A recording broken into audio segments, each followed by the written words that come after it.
Memorise करने के लिए दो चीजें इंपॉर्टेंट है। पहला तो कि आप ध्यान से पढ़े, जब पढ़ रहे हैं तब उस चीज पे पूरा ध्यान रखें।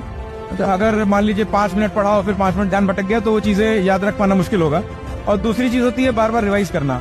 लाइक यूपीएससी में इवन हजार पेजेस की किताबें होती हैं, उनको भी हमको 15 बार 20 बार पढ़ना पड़ता है। तो वो बार बार जब आप रिवाइज करते हैं तो अपने आप में आपकी मेमोरी इंप्रूव होती जाती है और आप उन चीजों को पिक करके और याद रखने लगते हैं।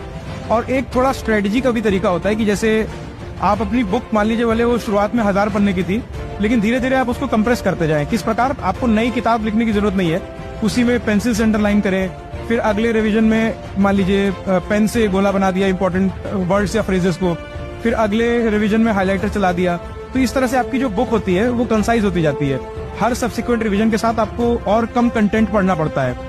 और उसके बाद क्या होता है कि आपका दिमाग एक ही शब्द से पूरा सेंटेंस याद रखने लगता है। तो ये कुछ तरीके होते हैं आपको अपनी मेमोरी इंप्रूव करने के।